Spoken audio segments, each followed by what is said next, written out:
ایک انٹرویو جو ہے وہ علیمہ خان کا انٹرویو، یلدا حکیم، ایک یلدا حکیم نامی خاتون، براڈ کاسٹر ہیں آسٹریلین، اسکائی نیوز ہے، ہاں جی اسکائی نیوز سے، اس پہ ایک انٹرویو آ رہا ہے اور وہ سرکولیٹ ہو رہا ہے مختلف اکاؤنٹس میں۔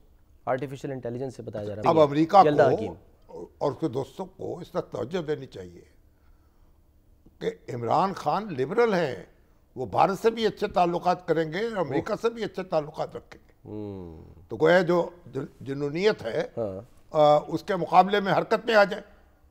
اب یلدا حکیم جو ہے، اب یہ ان کا انٹرویو ہے، ہاں جی، اب میں سر پکڑ کے بیٹھا ہوں کہ یہ اس طرح حماقت کا ارتکاب۔ انہوں نے خود ٹویٹ کر کے کہا کہ دس از ٹیریفائنگ۔ اب یلدا حکیم جو ہے ان کا ٹویٹ آیا کہ بھائی یہ تو انٹرویو نہیں ہے، یہ تو ایک ڈیپ فیک ہے، آرٹیفیشل انٹیلیجنس کے ذریعے سے اس کو بنایا گیا ہے۔ ہاں جی، انا للہ و انا الیہ راجعون۔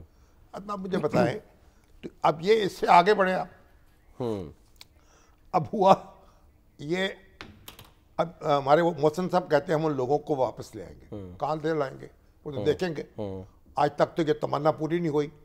ایک زمانے میں ہمارے چودھری نثار علی کہتے تھے الطاف حسین کو واپس لائیں گے، جی ہاں، عمران خان صاحب کہتے تھے ان کو واپس لے کے آئیں گے، اس سے پہلے نواز شریف صاحب کو واپس لے کے آئیں گے، کوئی واپس نہیں آ سکا، کسی نے ان کی بات نہیں سنی، کیونکہ کہتے ہیں ٹیررزم اور منی لانڈرنگ کا کوئی ٹھوس ثبوت ہو تو باہر کی برطانیہ کی اور امریکہ کی عدالتیں کچھ توجہ دیتی ہیں اس بات، یا کوئی مرڈر کیس ہو، کوئی یا سنگین، ہاں بٹ ٹھوس شواہد ہوں، وہ کرنا عام اس طرح کے معاملات میں وہ توجہ نہیں دیتی۔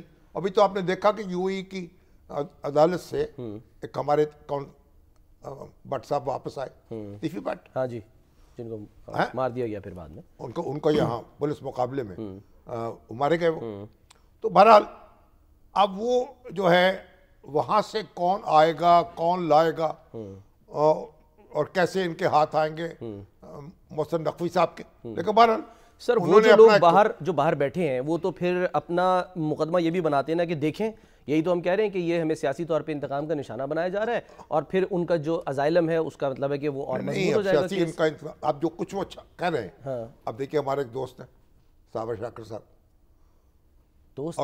دوست برخوردار ہیں، اچھا، ہمارے مصطفیٰ صادق صاحب ہمارے عزیز دوستوں میں سے تھے، ان کے داماد، لیکن باتیں کیا کر رہے ہیں سر وہ کہہ رہے ہیں جناب وہاں تو ایئرپورٹس بند ہیں، کسی کو باہر جانے کی اجازت نہیں ہے، سیل کر دیا ہے افسر کو سیاستدان، اور یہ ایک ہنگامی حالات ہیں، بڑا کچھ ہونے والا ہے، یہ بھی وہ وہاں بیٹھے فرما رہے ہیں۔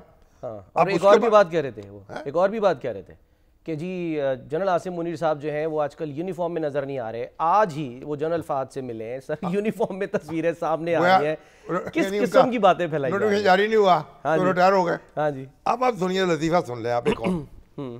اب یہ ہماری جو عظمت بخاری ہیں وزیر اطلاعات، جی، ان کے ساتھ ایک صاحب کام کرتے ہیں نوجوان، وہ ان کے پی آر ایکٹیویٹی دیکھتے ہیں کہ کنسلٹنٹ کے طور پہ، اچھا، کوئی سرکاری منصبدار نہیں ہے، ٹھیک ہے، اعزازی طور پر کام کرتے ہیں، تو سیاسی جیسے کارکن ہوتے ہیں ساتھ۔ ٹھیک ہے، انہوں نے ایک ٹویٹ کر دی، وہ کیا؟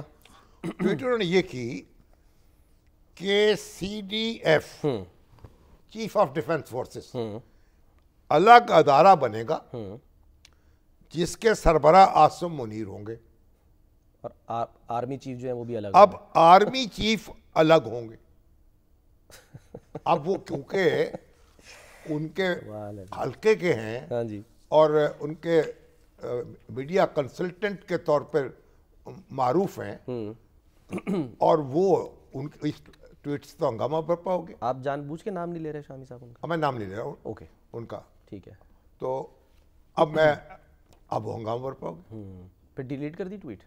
ڈیلیٹ پھر نہیں ہوا۔ اب سنیے، کچھ دیر کے بعد وہ ڈیلیٹ ہو گئی، صحیح، اب وہ تو پھر ترتھلی مچ گئی نا، اور دور دور وہ اس کی دھوم پھیل گئی اور دھوم مچ گئی۔ بھائی یہ وزیر اطلاعات کا ایک میڈیا کنسلٹنٹ ہے، خواہ واجبی سا ہو، جو بھی ہے، اس نے کنیکٹڈ تو ہے، ریلیٹڈ تو ہے، کیسے، کنسرن، اب میں نے ان سے پوچھا بھائی آپ نے یہ پیغام جاری کیوں کیا قوم کے نام؟ کس بنیاد پہ؟ انہوں نے کہا اصل میں یہ تو دیکھیں نا، رانا ثناءاللہ صاحب کا ٹویٹ تھا کہ میں نے تو اس کو